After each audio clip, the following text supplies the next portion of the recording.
gosh. Okay, can we make a start, please? Thanks, everybody, for turning out on this cold night. I'm Mike Savage. I'm one of the co-directors of the International Inequalities Institute here at the LSE, and very pleased to be chairing this panel discussion on the Piketty Opportunity. And I think we have been very fortunate at the LSE to have had a number of occasions when Thomas Piketty has been speaking about his work over the last 2.5 years, 3 years since his book appeared. We had a day-long session and a day-long engagement with Pickety as our first major conference for the IAI, and I can recommend, if any of you will want to follow the debate further, there's some very good podcasts of that.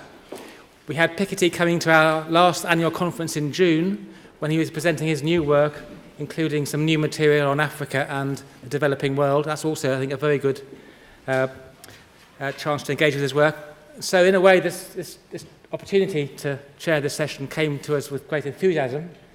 And the plan today will be to have 5 speakers speaking for between 10 and 15 minutes on aspects of the book, and then we'll have hopefully up to half an hour for discussion. So I'll briefly introduce the presenters and then we'll make a start. We're going to have 3 people who are involved with the book, and you'll have seen that the book is on sale outside, and I believe the editors are prepared to sign copies. If you want to bring it up afterwards, then they'd be happy to add their autograph to it. So we'll begin with Pat Hudson, who many of you will know is one of Britain's leading economic historians of industrialisation. She's an Emeritus Professor of Economic History at Cardiff University. Then we go on to Keith Tribe, who is one of the most well-known translators of German sociology and economics, is a kind of economic historian of economics, I guess, a historian of economics as a discipline. And Pat and Keith were the 2 editors of the volume. Then we'll move on to Avner, who is the Chichele Professor of Economic History at Oxford, All Saints College, who's written one of the chapters in the book. After those 3 presentations, we'll move straight on to kind of 2 discussants from the LSE, both of whom have links to the III. We'll begin with Torben Iversen, whose job is Professor of Government at Harvard University, but he's spending this year here at the LSE as Centennial Professor.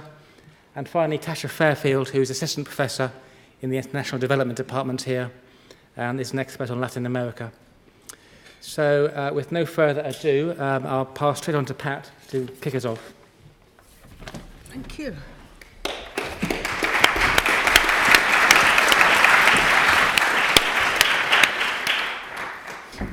Well, first, thanks very much to Mike and the Institute for inviting us to launch the book here tonight. Initial reaction to Piketty's book on the part of historians was muted, even though they were in the best position to comment on his long-run transnational data and historical analysis.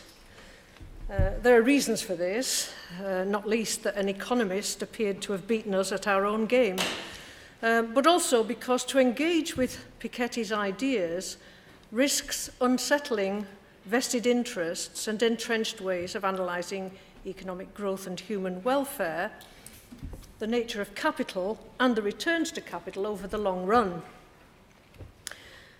Our volume contributes to a necessary dialogue between history and economics on the subject of inequality.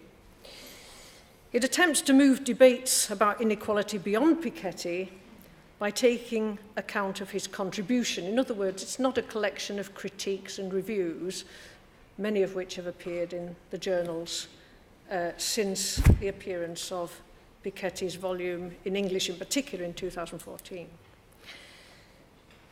So let me introduce you to the book. Here's a slide outlining the structure of the volume.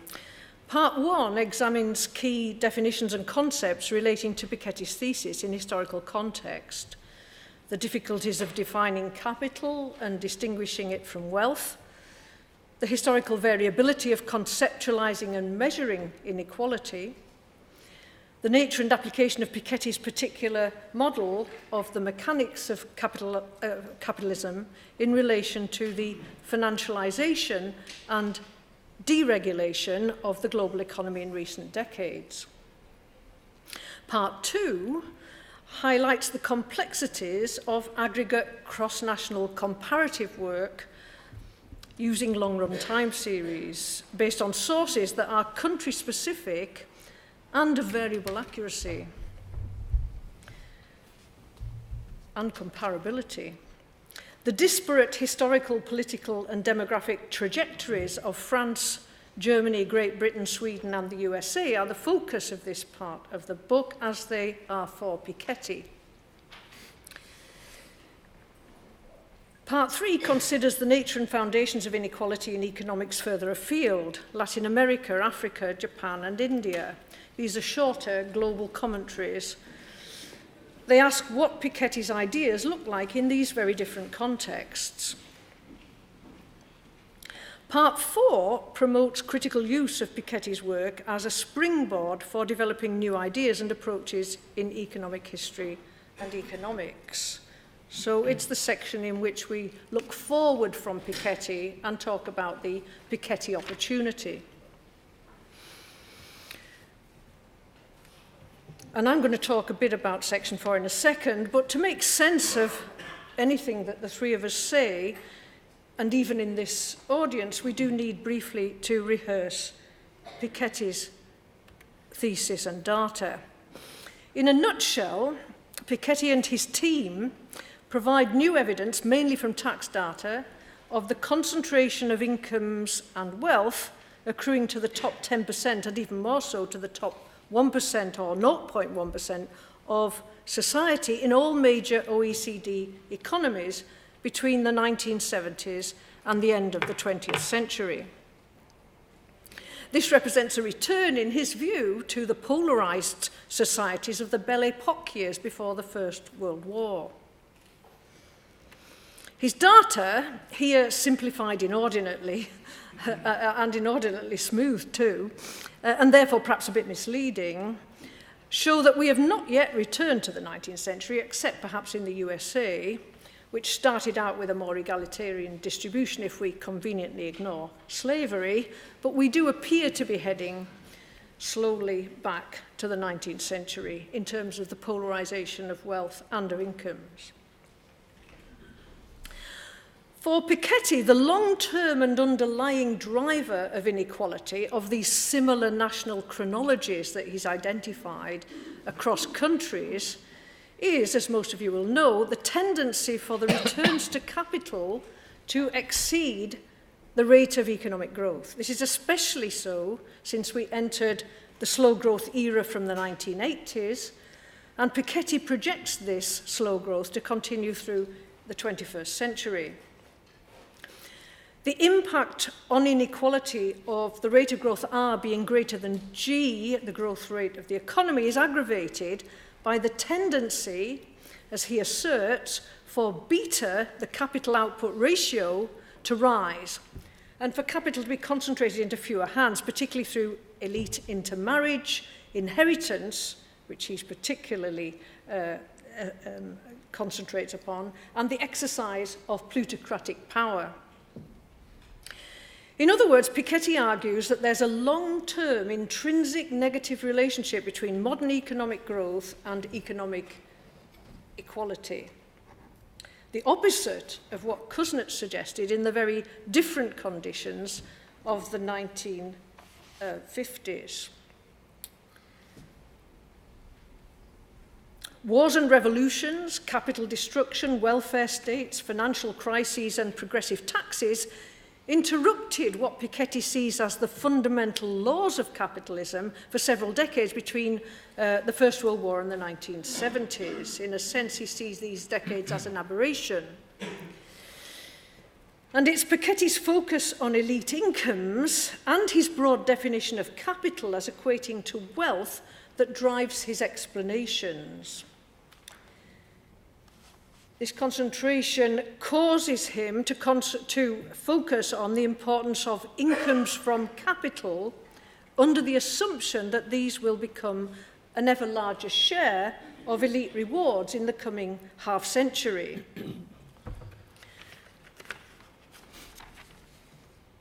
Capital's share of income appears to have risen in major rich countries during the period since the 1970s, whilst labour's share has declined. But I perhaps should remind you that this is in the light of Piketty's much broader and somewhat unconventional definition of capital as equating more generally to what we would term wealth. Thus, his dystopian view that in the absence of forces to arrest the trend, whether benign or malign forces, things can only get worse. The new patrimonial class will increasingly engineer the political and legal systems to further their own interests. Organised labour power will disappear completely, and the rewards to merit and education in society will break down, and political crises will ensue across the social democracies. Perhaps we're already seeing some of this already, just 4 years on from Piketty's book. But what factors get insufficient attention in Piketty's analysis of the causes of inequality? What factors are there that we address further in the volume in their specific historical contexts? Well, first of all, we're concerned to look at what happened below the top 10% and what factors are responsible for income inequality far removed from the influence of beta and even of growth. The continuing shift in the sectoral structure of economies in favour of services and very high-tech manufacturing, shifts in public wealth and entitlements, the growth of public and private indebtedness, accelerating high-end technological change, displacing high-skilled jobs, changing structures of ownership and management of firms, and in the efficiency with which firms manage and use capital, the declining power of organised labour, globalisation and deregulation, and the financialisation of the national and international economy. All of these get some coverage in Piketty's volume, but need further exploration in historical and nation-state and global context. The book also, in places, looks at the role and causes of the appreciation of real estate and housing, which are included in Piketty's definition of capital as wealth, and indeed are responsible for a large share of its rise. However, he provides us with little explanation of why this is the case. The changing accounting value and the mushrooming of rents of all kinds that raise wealth without affecting capital or K in the conventional sense of the sorts of physical capital that enters production. This issue is addressed in the volume, in some of the chapters in particular. And finally, what of Piketty's thesis on the peripheries? What's the relationship between significant wealth convergence of mean incomes amongst some countries globally and intra-country polarizations of wealth? What's the impact of deregulated globalization on both these trends appearing to happen in conjunction, and what's the relationship between them? Recognizing the importance of these opens debate about a much larger array of possible political and social interventions in order to ameliorate wealth inequalities, to lay alongside Piketty's own favoured, perhaps somewhat naive, as he admits himself, prescription of very heavy taxation of wealth and the wealthy elite. Turning to part 4 of the book, we ask what areas of conventional method and analysis in economics and economic history does Piketty's work unsettle? First, I would highlight his preference for induction, and his questioning of multiple regression analysis, especially in relation to complex cross-national data, he undermines approaches and methods that have dominated the fields of economics and economic history for decades. And this is one area of the entrenched position of economic history, I think, and perhaps delayed the activities of my colleagues in responding to Piketty. Second, Piketty unsettles, and not the first to do so, of course, but in a very graphic way, the neoliberal creed by highlighting and putting a lot more data behind the fact that the 3 decades when the leading countries applied their historically highest tax rates on business, top incomes and inheritance, they had their best growth performance. Thirdly, Piketty challenges growth per capita in itself as an index of success, development, progress, sustainability in societies and economies past and present. In that sense, he implicitly critiques a lot of economic history that has been practiced in recent years. He puts distribution back at the centre of things, which is a salutary lesson for many involved in other ways of calibrating, as it were, the comparative development and growth of different societies globally.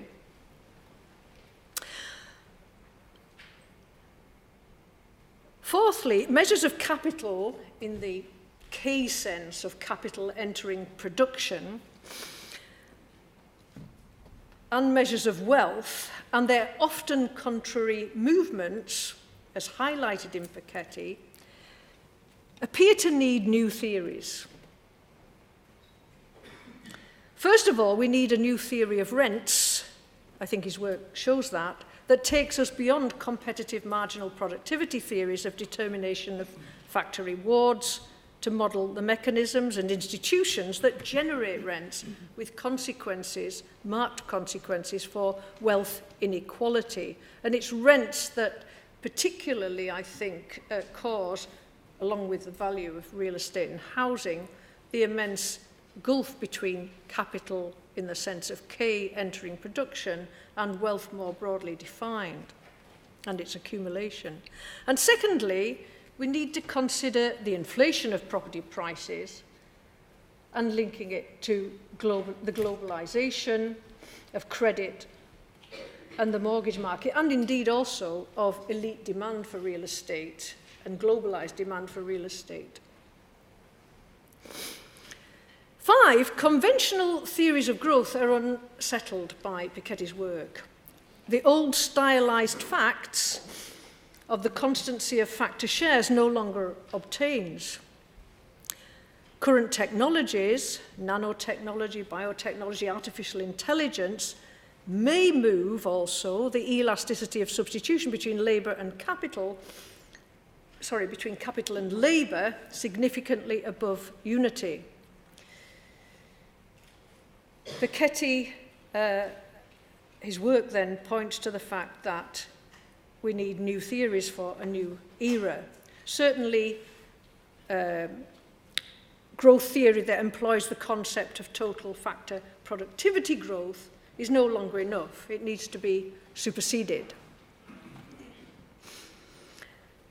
6th, if the biggest asset you can have in life is not education or skill, but your parents, with all that that implies for biological as well as financial well-being, as Piketty would say, then the distinction between equality of opportunity, which is so often the goal of neoliberal thought rather than equality of outcome, the distinction between equality of opportunity and equality of outcome as policy objectives is challenged. They merge together.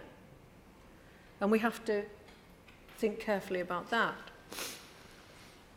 And finally, despite his fundamental laws, Piketty stresses it doesn't have to be like this. Politics, governance, and institutions lie at the heart of economic history and economics. As he says, how history plays out depends on how societies view inequalities and what kinds of politics and institutions they adopt to measure and transform them. So we don't want to see the economic behaviour and the economy as benign or beyond control.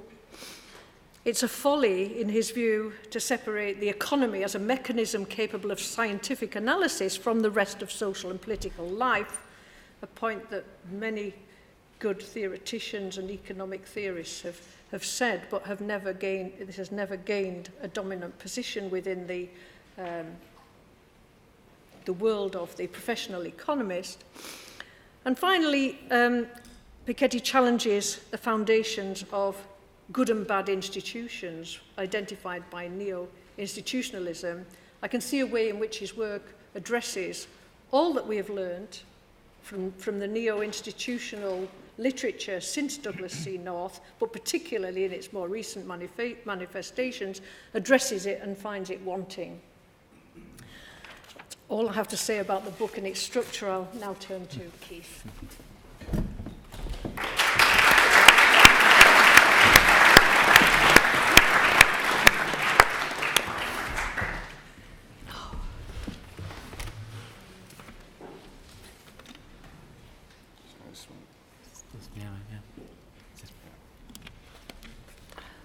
Right, so I'm going to talk mainly about the book and its structure, as Pat says, and focus not so much on the individual arguments, but to try and give you a sense of how the book moves beyond Piketty's work.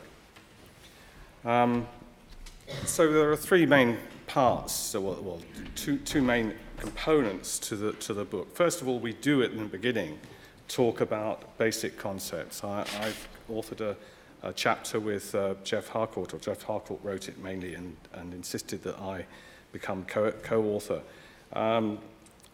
about capital. Jeff being a key historian, economist of the capital theory controversy and knows the arguments about capital theory back to front. I wrote a piece about a chapter on inequality and the problems of general issues of inequality. And Avner's also written a more general piece at the beginning, which he'll talk about. But then what changes gear in the book is that what we do is that Piketty's data is drawn from five main sources. He starts with the French material, but he uses national data from France, Germany, Sweden, UK, and the USA. And so what we did was we recruited a contributor from each of those countries, not simply to talk about the data sources, but to talk about the differences between those different countries. Because even at the level of national statistics, we don't have uniform national statistics before about 1950. We have long runs of data, but this data for different countries has different bases. The French data, for example, why Piketty starts with France is because of the tax data related to the post-revolutionary policy and so forth, that we have the French have very long data on taxation and property, which don't exist in the same way elsewhere. So there are no uniform national statistics. They're cobbled together. In fact, to say in terms of India, which we move on to, I'll talk about a bit later, there are no statistics at all worth talking about before 1922. So in a world where you're trying to talk about long-run trends, the first thing you need to check is, what is this trend constructed from? So there is a sense in which a problem in the approach that Piketty takes is that his long-run trends are based on aggregating actually quite disparate material. Secondly, there's his option to talk in terms of wealth rather than income. Now, economists talk about income because it is more or less, in some way or other, it's more tangible. I mean, there are tax records. There are employers who pay people and this sort of thing. So in some respect, income is a reasonably tangible source of data, which is comparable depending on exchange rates, but over a long period of time that also is a problem. Both within countries and between countries is problematic. So what he does is he says that capital is what he calls wealth, which he means primarily financial assets. But the problem with this is the question of identification and valuation of wealth. And so there's a problem in the blurriness, in a sense, what is counted as wealth, and as I'll talk in a bit about, individual contributors point out the ways in which in different countries, even between the core countries, there are major distinctions in how the wealth of that country, the wealth of individuals in that country would be thought about. Thirdly, and a problem which adds on to this is his option, as Pat has said, against econometrics and for descriptive graphics. So we have, as it were, images of trends, but we don't have any analytical leverage on this. The problem is associated with this, my fourth point, is there is actually sort of no sense of causality. What you have is descriptive graphics in an aggregated form where you can talk about long-term trends, but actually these trends are resulted from aggregated data and so forth. And so there are a number of issues that come out of this. And so the over-aggregation, I would argue, tends to substitute or blur the lack of causality. And without causality, without some sense of a causal mechanism, something which Avner, in fact, will talk about. I mean, he actually will talk about a causal mechanism. Without a causal mechanism, you can't make policy. You need to have a sense, if you're going to make policy, you need to have some kind of sense of causality. If you're arguing that trends exist, then you need to argue why these trends exist. So that's, in a sense, where we started from. And we don't labor these points in our book at all. What we try to do is move on from this by, first of all, talking more specifically about the concepts employed, so the discussion of capital, of income, of wealth and inequality in the first few chapters, and then presenting, secondly, discussion of national data sources in the 5 core countries. But then on top of that, we added to that shorter pieces on Latin America, Africa, India, and Japan, as again written by specialists in this area. So in each case, we have a short contribution from a specialist who will who discusses some aspects of these problems as they might be applied to their own countries. Because national data sources are national. I mean, in a sense, when we talk about a comparative framework, we're actually comparing national data sources. And in a sense, statistics are collected and assembled and processed nationally.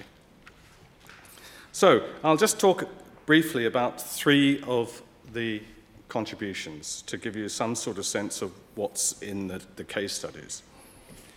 In the case of France, the French case is written, the French chapter is written by Gauthier Lanoux, who is an economist, econometrician mainly, works mainly on labour markets, which is fortunate because obviously the French labour market is a key issue. What he draws attention to in arguing about problems of inequality in France and the labour market is the role of demography. Now, obviously, we know that the French are extremely adept, or they actually have a long record of studying demography. They have a whole institute dedicated to it. But what Gauthier is able to show is that in the long run, looking at demographic change from the 19th to the 20th century, bringing up the example just for one instance, that the French population was the same size in 1945 as it was in 1900, but a different structure. And so talking about the problems of dynamics, and also the fact that France went through a baby boom in the 50s, which was more marked than most other Western European countries. And this creates a demographic problem. It creates a problem of an aging population, so you have a demographic problem which is now overlaid by the fact of longer life expectancy, which, in the Swedish case I come to, is actually reflected in the problem of pensions. So what Gautier lays stress on is the interaction of demography, the tax system, and the pension system run through the regulated labour market and technological development. So what he's doing is actually unpacking particular French problems. I mean, he argues, generally speaking, that France is... yes, sorry. Sorry about that. Sorry, I forgot about the slides. Yeah. There they are. So what he's doing is talking about this interaction. And so what we get out of that is a sense, well, we can see there's a problem. There are trends of inequality in France, but the dimensions along which these trends are most marked are not exactly the same as elsewhere. So the French labour market is not the same. The French pension structure is not the same as elsewhere. French demographic structure over 200 years hasn't been the same. So moving on to Sweden. Sweden, the contributors from Sweden are Ulva Hasselberg, who's an economic historian from Uppsala, and Henry Olsen, who's an economist, who's now deputy governor of the Riksbank. So a good team, and their focus is different from France. Their focus is on the pension provision, the fact that in the 1950s, there's a major argument. In the 1950s, there was a major political argument about pension provision in Sweden. It was a huge political issue which led to the fall of governments and all kinds of, because of the, and why is that? Basically, the argument being that provision of pensions, they argue, in a social democratic structure is a political decision. How a pensions get fully funded system, pay as you go, and in fact how entitlements are to be established.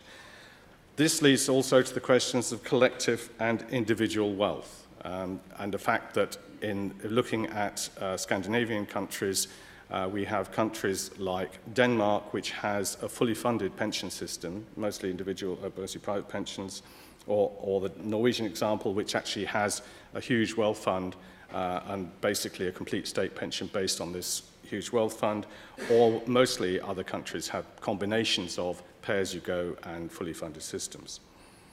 And so what they throw attention on is that actually in a situation where you have an aging population, you have problems of provision, of pension provision and retirement age and so forth, actually having a pension and the source of that pension is, first of all, an asset.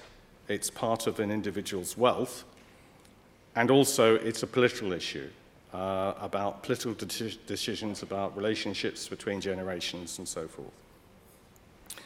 So that's the kind of issues that they look at. And also, I'd say, point there is the problem that they also point to the problem of valuation of public assets. How do you value pension provision as a public asset? Because it is a public asset as far as individuals are concerned. And then to turn just briefly, finally, to the Indian case, there's Prasannan Pathasarati, who's a historian, writes mainly about India in the 19th and early 20th century. But he makes the important point in the Indian conception, whereas everyone else has said with Piketty, well, his problem of wealth is too broad. So basically, capital is wealth, is too broad, we can't deal with that. Actually, what Prasannan says is that for the Indian case, the concept of wealth that, or concept of wealth that Piketty has is too narrow. And what he tries to do is to open that out and look in the way in which in the system which existed in the 19th century, skills could be treated as property. There's a question of entitlements. He talks about water rights. And he looks at the sort of history of property, insofar as you can in Italy, which is in India, which is difficult because of the data sources, but tries to examine the way in which wealth in the Indian context has a much more sort of natural conception. And he brings the argument around to questions of biological capacity and natural resources being forests and wood, forest, energy, water, clean water as well. And so what Prasannan is able to do is to take a discussion of worldwide inequality and apply it to, or think about it in the context of India, which is quite different. And I think that's what we've tried to do in the book, is to open out some of these issues, rather than in the first stage of the arguments, as Pat said, we have these kind of critiques and arguments about Piketty's basic things. Actually, what we try to do is to open out the questions and move everything on. And that's where we move on to Avner.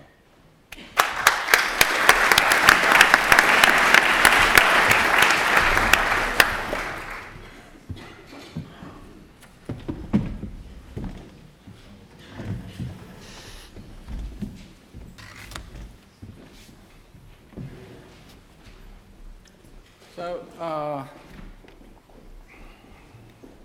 since I'm mostly going to say bad things about Pickety, I'd like to start by saying that this is a landmark achievement.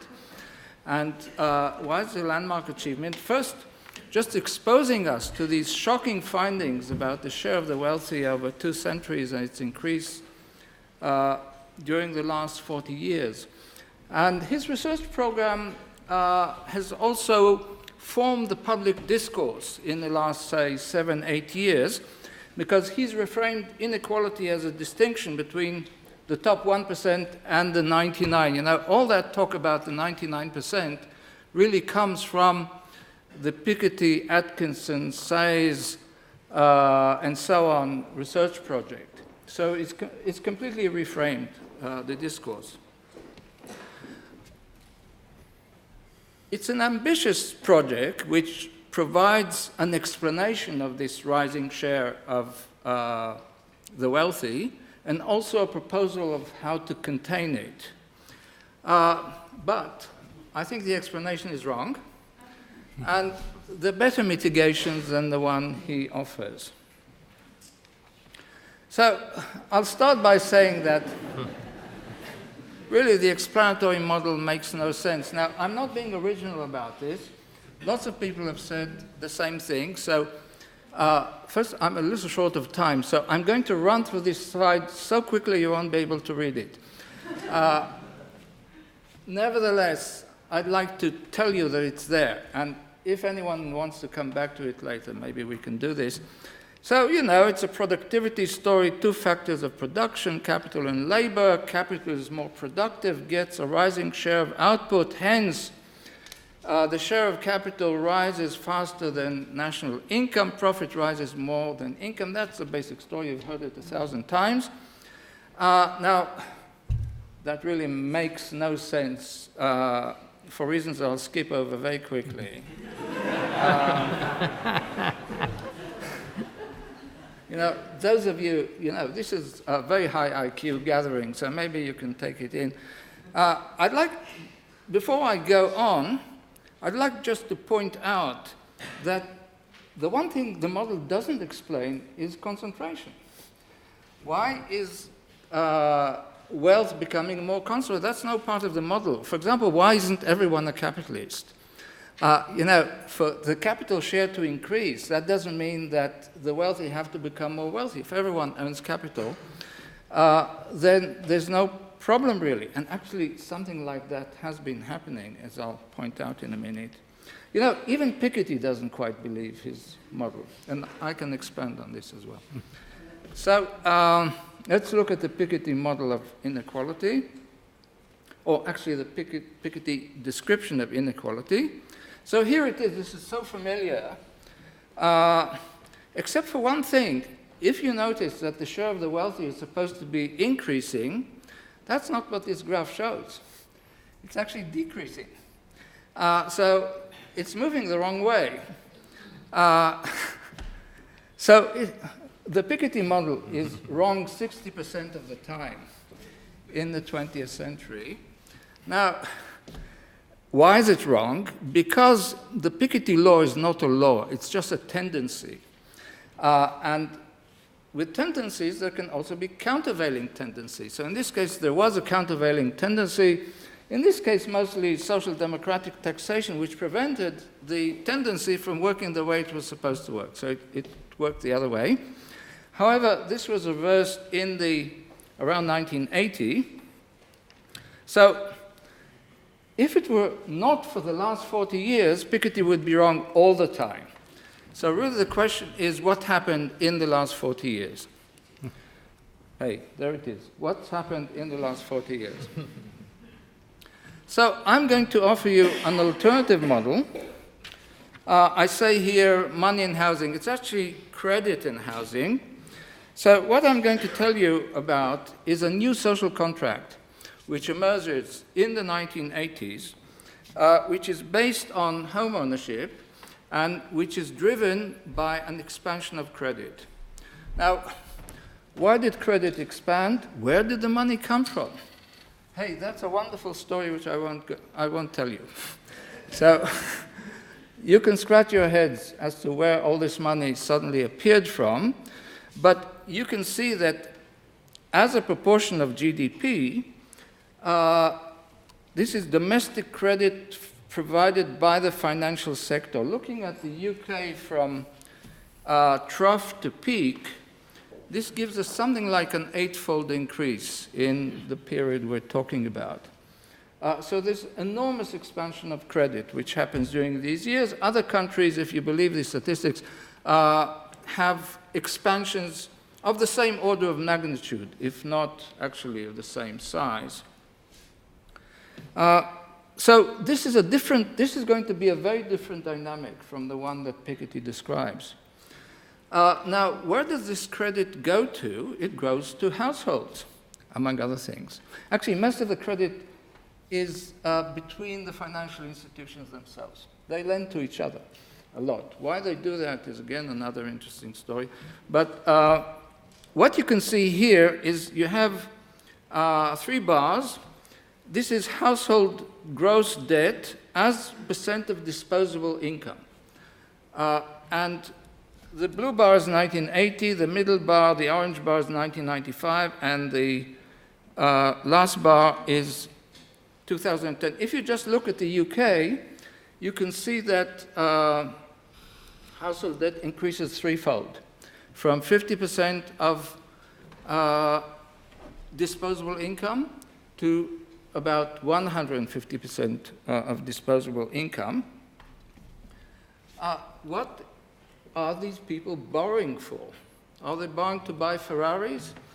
No, they're borrowing mostly to buy houses. That's what most of this credit is being spent on. At the same time, this is the Piketty story of inequality. The share of wages in national income, value added here, is actually declining. It's declining everywhere.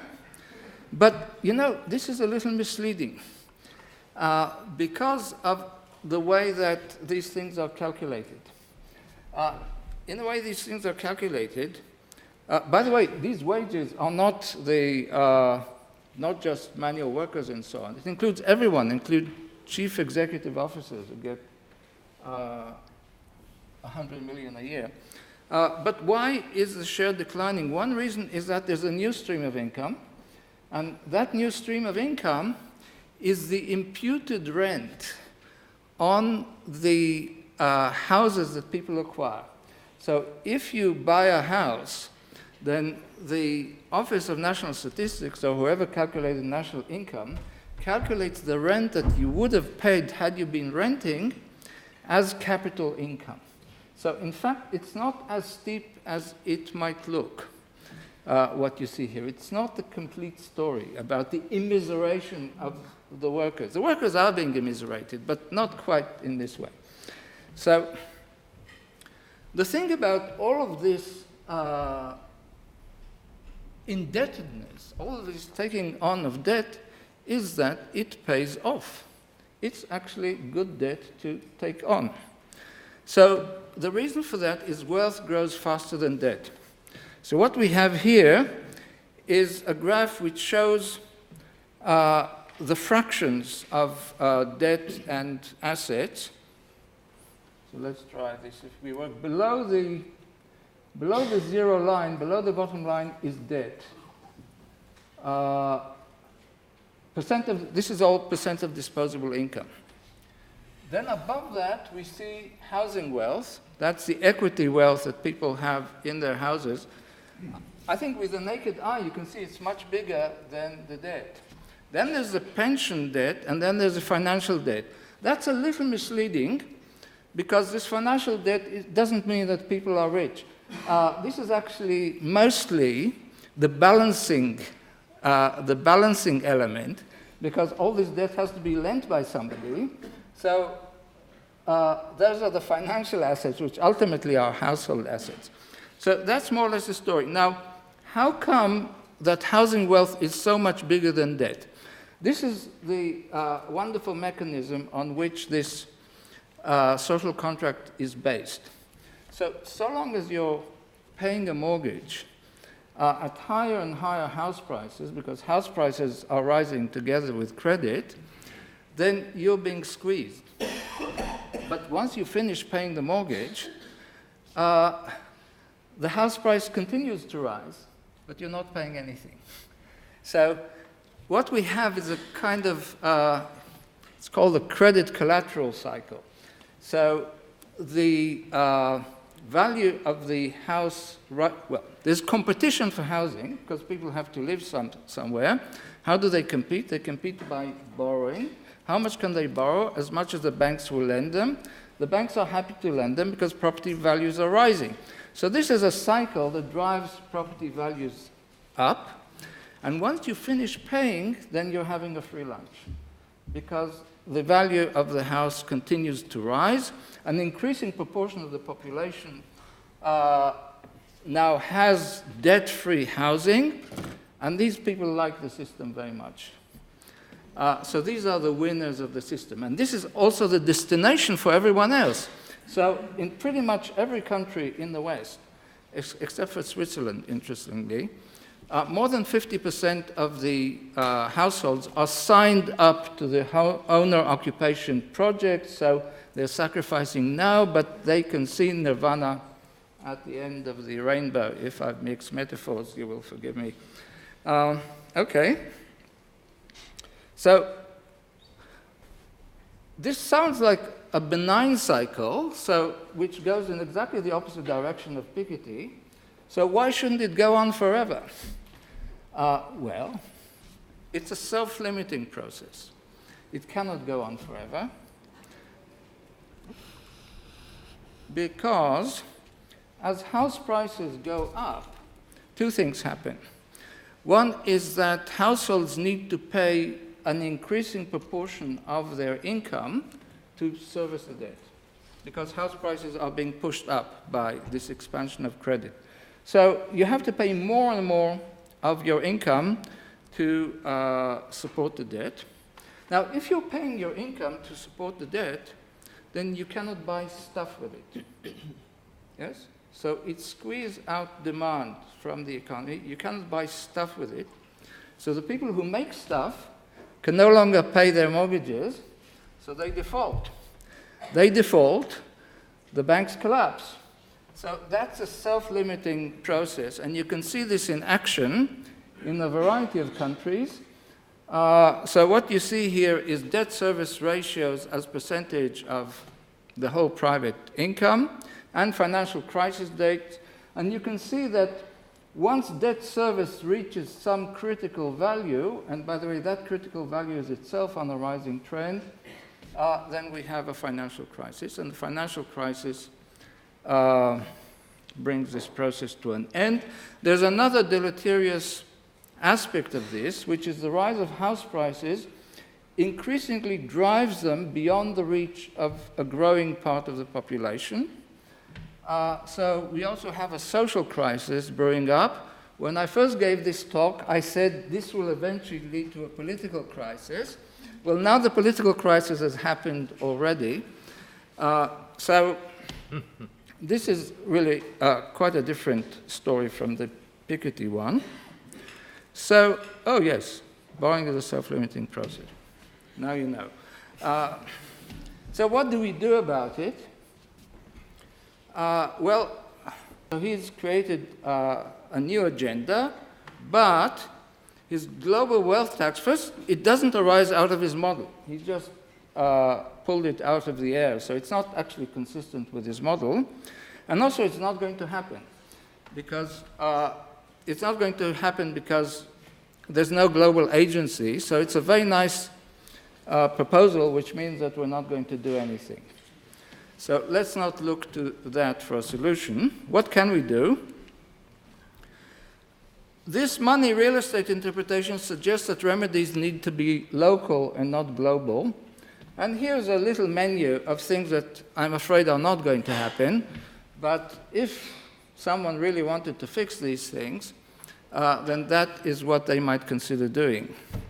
One is progressive taxation of real estate. As you know, in this country, real estate, by the way, one of the attractions of this mechanism, of this new social contract, is that housing enjoys enormous tax privileges. I won't go into the detail of these tax privileges. And one of these tax privileges is that, that's not a privilege for everyone, is that taxation of real estate in this country is very highly regressive. So the poor pay more than the wealthy. So it's possible to change that. That's one thing. The other thing is progressive personal taxation. So some people are getting very, very rich in this process. By the way, I forgot to mention that there is an estimate that all the increase in the share of capital in the United States since the 1980s is entirely accounted for by the rise of property values. And that this rise is distributed, the author is called Ronley, it's a much quoted paper, and this rise is divided between the rise in equity of people who have gained, who have increased their equity in the housing, and the benefits that have gone to the lenders who've become rich on this. So why shouldn't we tax these peoples at the high level? So this is an idea that it might be useful if we want, I shouldn't say we want. What we want is not going to happen anyway. If someone wanted to actually do something about this, then taxing these windfall profits, as I said, both on the borrowers and on the lenders, would not be a bad way to go. Now, I said this is all driven by an expansion of credit. I didn't say why credit expanded, but if it is driven by an expansion of credit, that can be stopped. It was stopped for a very long time after the Second World War, and if there's a will, it's possible to stop it again. So one is simply to restrict credit, and also to restrict the ability to get rich by inflating credit. So the source of this credit is the commercial banks. That's another free lunch. The commercial banks have been having this free lunch because they can inflate credit. If they can't inflate it, they won't get rich. The second idea is to channel credit more directly to productive activity, so to reduce this amount of paper pushing around the economy. And finally, privatization is also built on debt. The usual process of privatization is that public assets are purchased with credit from the banking system, and therefore the user fees, the whole process, the educational fees that you're paying, and so on, all the fee-based welfare state is another form of debt bondage. So that suggests that maybe we can start thinking about, did I say we again? Apologies. Another way to make progress here is to deprivatize long-term welfare and infrastructure, and I'll stop there. Thank you.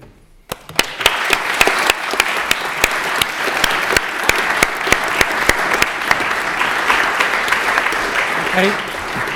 We're going to pass on to the discussants now. So Torben, do you want to speak? Thank you very much, and thanks for having me here to comment on this book, which I think is an incredibly engaging analysis and discussion of Piketty's work and evidence. And I just learned a ton from reading this book, not just about Piketty and the problems in Piketty, but also about national context and how these logics work out in different countries. It has been presented here. And also a lot of intellectual history is in this book, discussing how these issues have been debated for a long time, going all the way back to Ricardo and Marx and so on. It's really, really interesting stuff. Now, it's incredibly unfair to ask somebody to comment on a book of this complexity in 10 minutes. So I'm just going to sort of try to cut to the chase here and say, let me tell you what I took out of this book as a main conclusion. Now, one of the main insights of the book, I think, is that Piketty's theory and evidence are not very closely related. In fact, the data that Piketty is presenting in his book has very little bearing on the theory, which is a microeconomic neoclassical theory. And the theory itself actually does not do very much explanatory work. There are laws in the book, and we have been presented with those laws already, R greater than G and beta is rising. But those are not laws that are deduced from the theory, from the underlying model. They are actually trends in the data, and Avner just said this as well, that are then interpreted in terms of the microeconomic model with consequences for things like the substitution of capital and labor that just does not seem to be very reasonable. It has to do with the differences in the way that wealth is measured by Piketty and the concept of capital in the underlying model. So what I think the laws that Piketty is talking about really represent are stylized facts. It is true that if you look at the rate of increase in wealth in the post-70s period, it has been higher than the rate of growth of the economy as a whole. And therefore, wealth has also been increasing as a share of total output.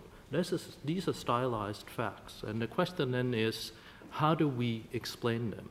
And then we're not going to get very far by just looking at Piketty. I think that is one of the insights I take from this book.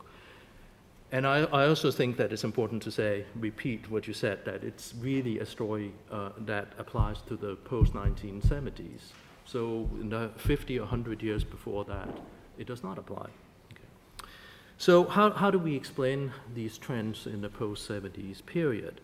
And there are some really suggestive ideas in the book. I think especially Offers and Hudson's chapters point to one variable that we absolutely have to be paying attention to, and you won't be surprised that I'm saying this because I'm a political scientist.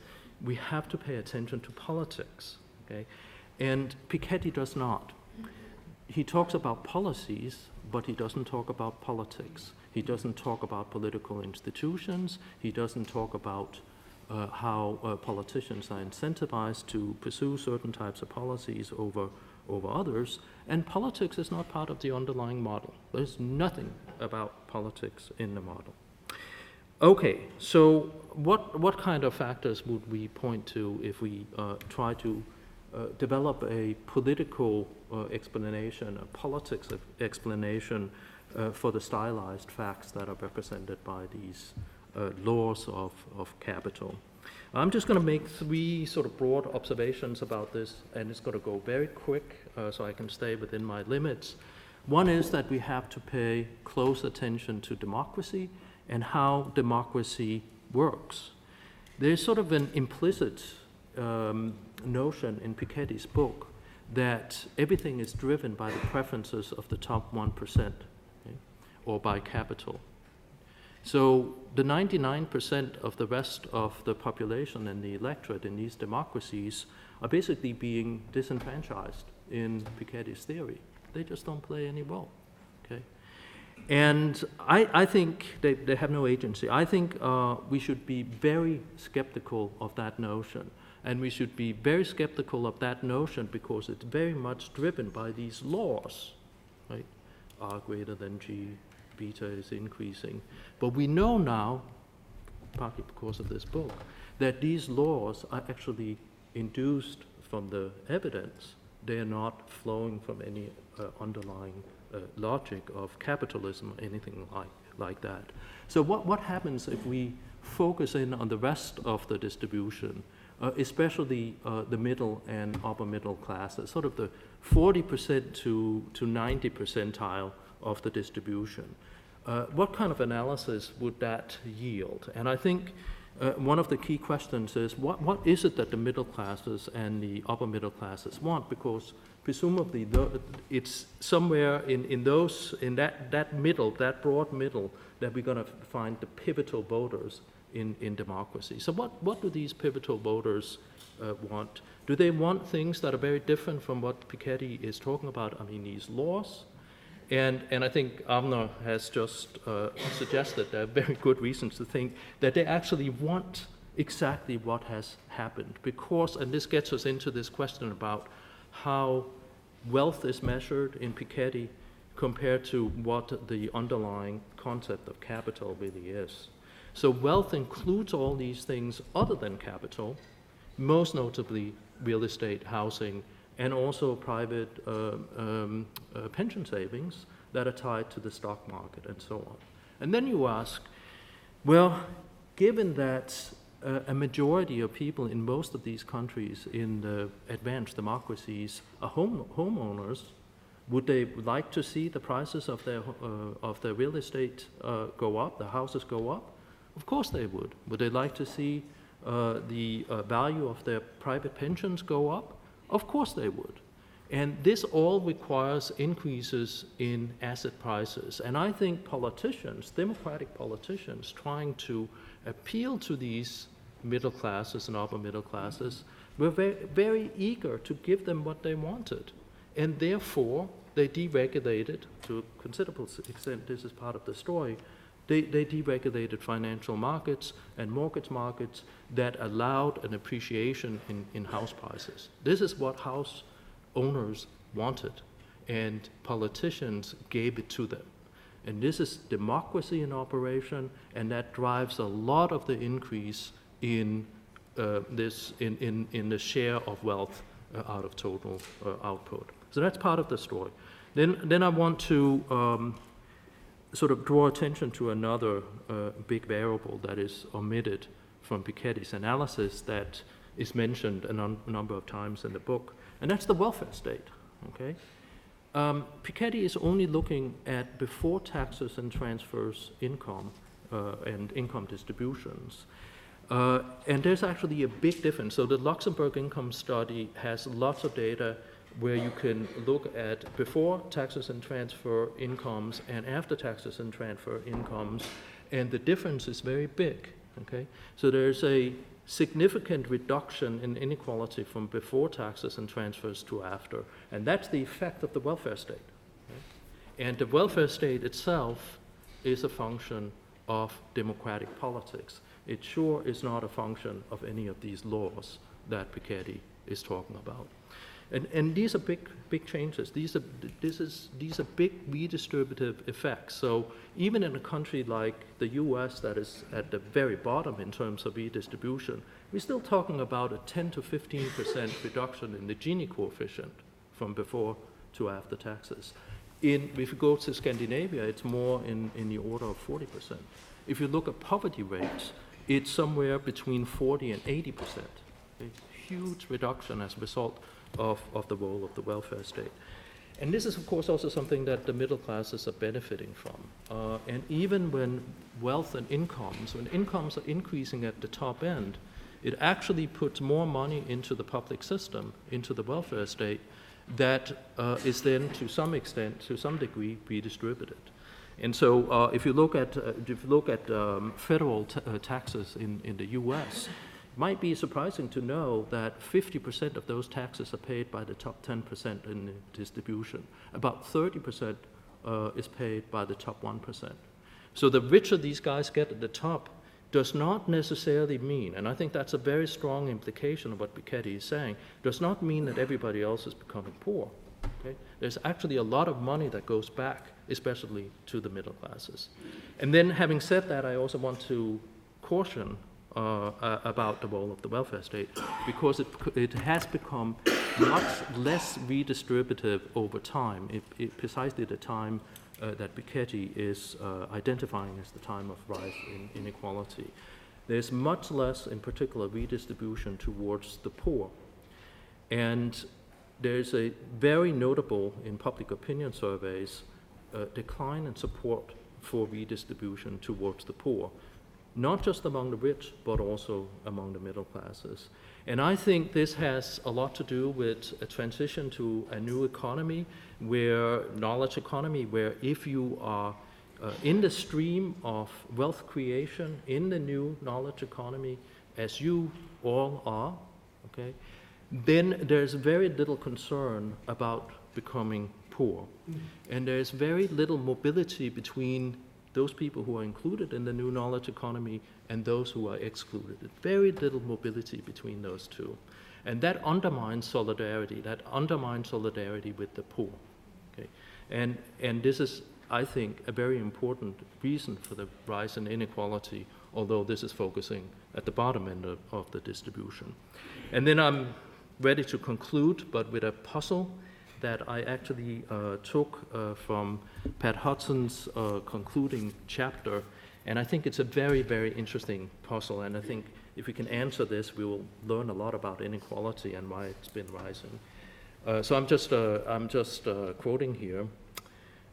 So far, middle-class voters have not reacted to their relative impoverishment as much as one might expect.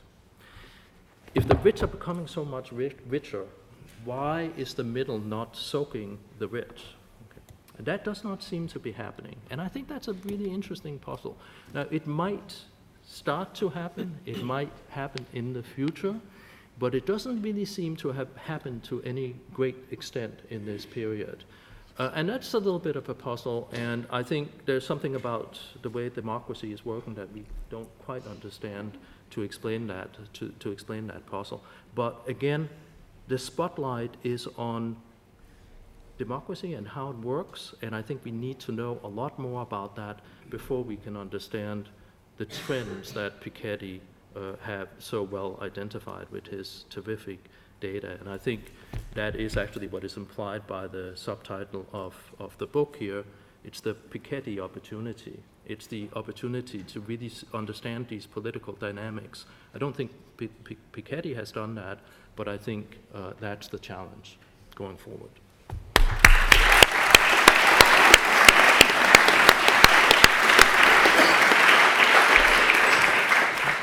Tasha?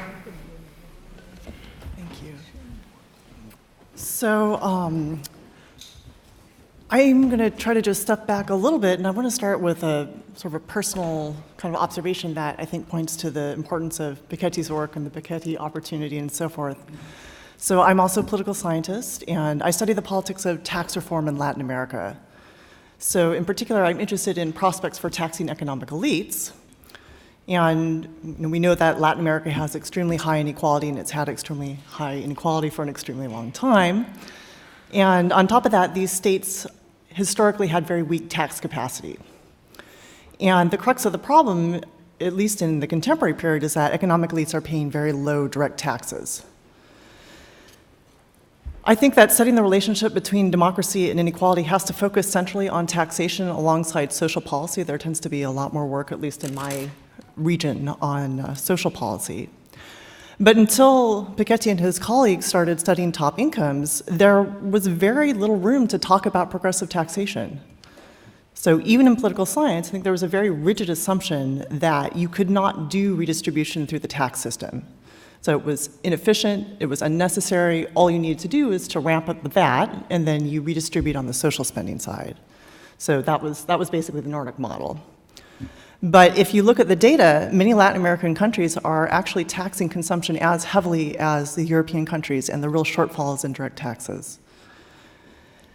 So Pickety called attention both to this phenomenal income and wealth in the very top 1%, which we simply didn't have data on before because all of the Gini coefficient data essentially omit or miss the very rich. And Pickety and Sias and their collaborators also showed that there's scope to tax that income and wealth at the top much more heavily than conventional wisdom had asserted that you could do. So I think that that in turn has really opened up new avenues of research in political science on the politics of inequality. So turning to the book on the table, the issues, of course, raised here are all really important and fascinating. I think the questions about measurement are really interesting. The issues of the disjuncture between the expansive definition of capital on the one hand alongside the neoclassic production function are very interesting. With respect to measurement, in my reading, these are issues that Pickety and colleagues have talked about quite a lot. I think they're fully aware of them. They've discussed them extensively, at least for the income, at least on the income side. I think we know what the pitfalls are of using tax return data. Now, the challenges of dealing with the capital and the wealth are, I think, clearly much greater, and this book lays those out quite nicely. But I think that we've got a very promising research agenda that's moving forward on those fronts, and especially in Latin America, I think if you don't look at wealth and capital and wealth, you miss a lot of information because income gets disguised as capital and you won't see it otherwise. So the income concentration will go up even further when you take that into account. In terms of theory and models and production functions, I can't help but think that Pickety would agree that we need to sort of move beyond and get richer theory that takes more historical and political forces into account. I mean, after all, he has called for more interdisciplinary research, which I think is really wonderful coming from the discipline of economics that is not always in that vein. And I think we've already seen a really fruitful dialogue between Piketty's empirical work and recent work in political science, so including things like Hacker and Pearson's Winner-Take-All Politics and Jeffrey Winter's work on oligarchy. So these are works that are looking at the causal mechanisms that create bias in favor of economic elites.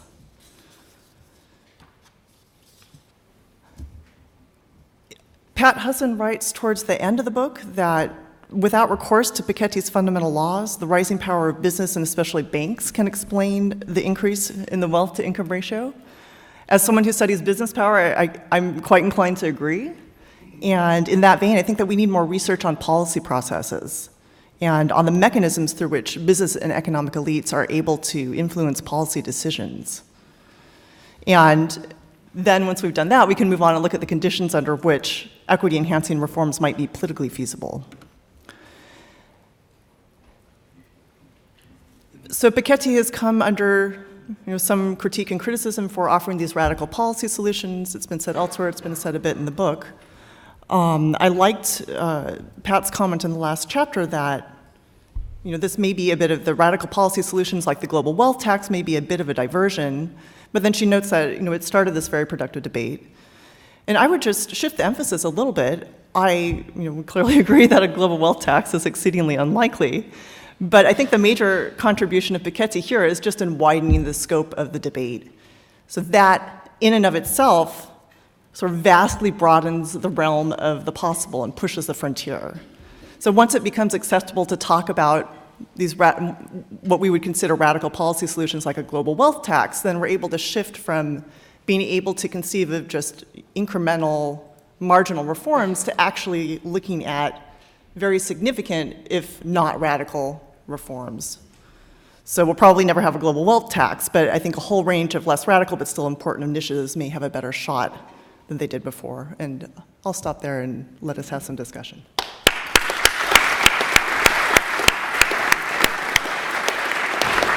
Okay, we have about 15 minutes left. What I propose to do is ask for questions from the floor, and we'll have a final roundup of the panellists right at the end, rather than a backwards and forwards, because we haven't got much time, and I know people want to say some questions. So who would like to begin? There's one over there.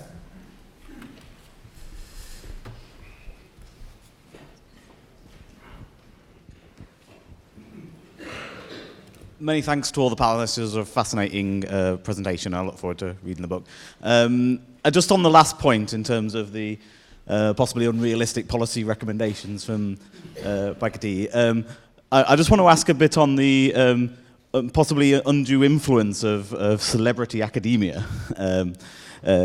You get talks here, whether it's Amartya or others, and the influence those people have in terms of the debate. You say it opens up, it makes other academics look at work, it produces these sorts of books. But in fact, the recommendations that those people are taking actually get taken up by governments a hell of a lot more than anything that us lowly academics are producing in other institutions. And I'm just wondering in terms of whether you feel that debate is helping inform them and their influence, or whether you feel the wider academia is able to take that forward like this book is trying to do. Thank you.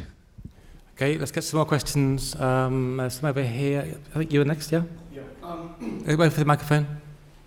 I'd like to make a few comments as being someone who's worked on wealth inequality for nearly 50 years. I have to say... Can you hold it? Sorry, if one were convening groups of people interested in wealth distribution, even maybe 10 years ago, you would have had a totally different perspective on the historical series. The general view was that wealth inequality tended to decline during the 19th century and then perhaps flatten out. And I'm still not sure whether that's not the case. I mean, we do have evidence on income inequality growing in America, in the States. Wealth inequality, maybe a little bit. But on the whole, there isn't, everybody sort of assumes that wealth inequality is increasing. And I have to say, I'm still not convinced that that's the case. And I produce the Credit Suisse wealth inequality numbers, so I have an active interest in doing this all the time. The other interesting thing is to ask the question whether or not the last 30 years have been strange in other ways. And it seems to me one of the important things that's often missed is that we've had declining real interest rates over the last 30 years, and it's almost continuous. And why has that happened? I think in part because of most of the central banks have been given independence, and that's brought down inflation. So we have this long-term 30 years of declining real interest rates, and what's that happened? It pushes asset prices up. And so we have all of this asset price inflation.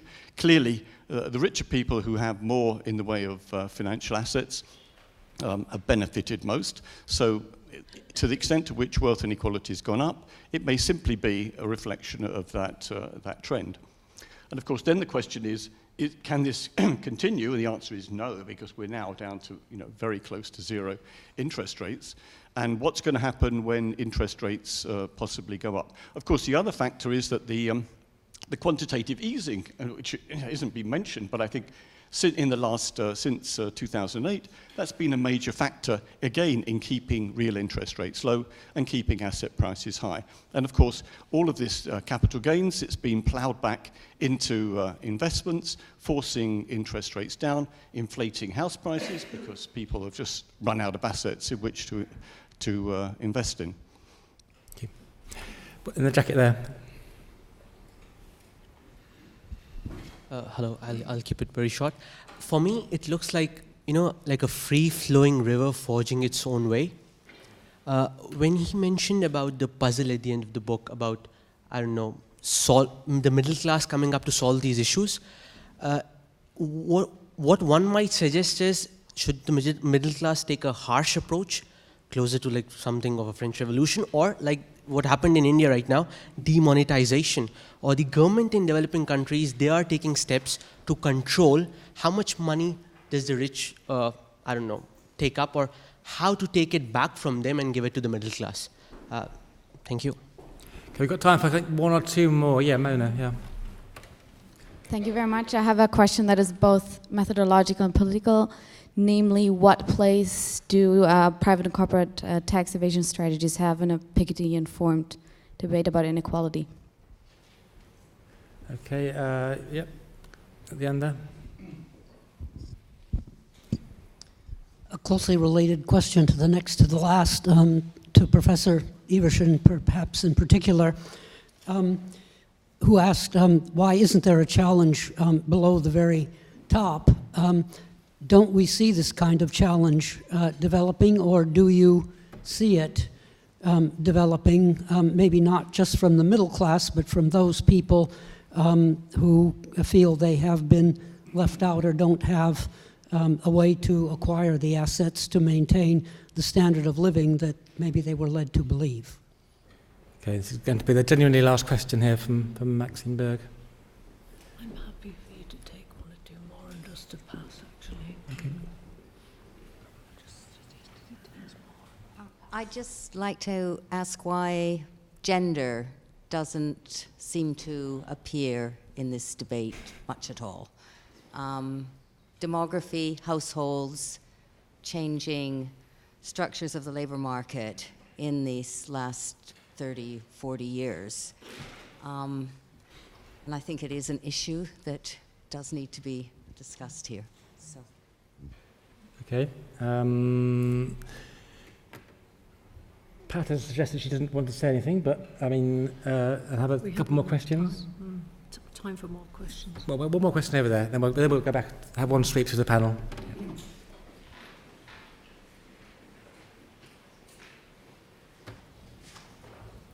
Hi, thanks for the discussion.